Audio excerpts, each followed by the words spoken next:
Hey everybody, Don Wettrick. Today I'm going to go over the number one thing I'm asked about Genius Hour 20% time every day.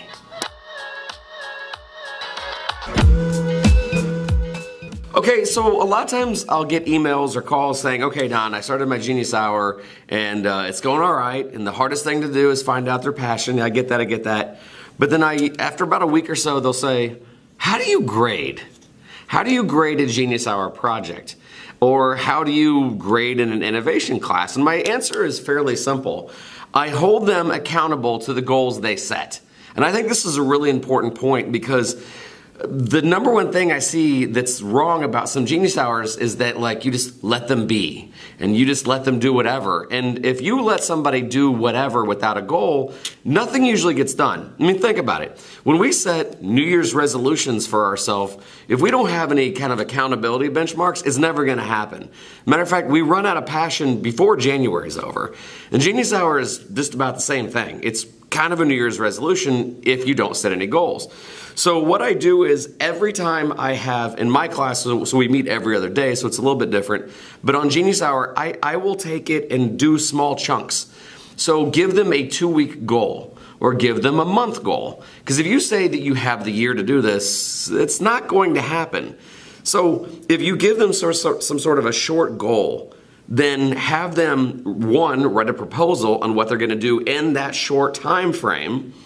Number two, and this depends on the school, back when I used to do this, I don't really have to do this anymore, but a lot of times I'd have my students research their standards on what they were gonna hit. Because a long time ago I was asked, hey Don, how is this class hitting the standards? Or how are we going to afford Genius Hour 20% time if you're not teaching a regular class? So a lot of times they'd say, okay, kids, you figure out which standards you're gonna hit, and that means they're taking ownership of their education. But then after they wrote the proposal, I look over it just to make sure that it's sound, and then the things they said they're gonna accomplish over the next 2 weeks, they accomplish.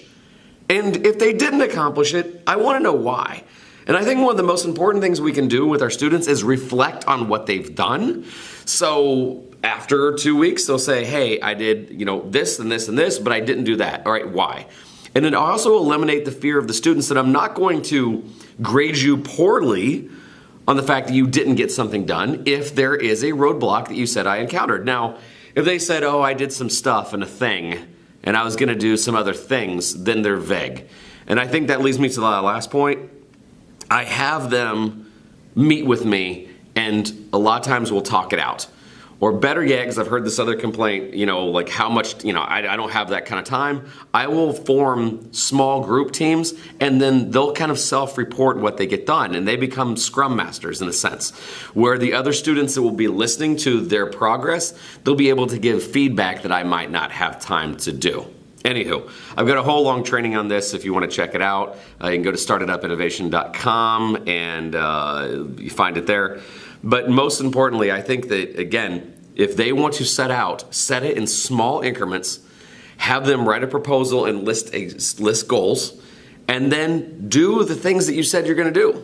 And then hold them accountable every 2 weeks. Have them reflect.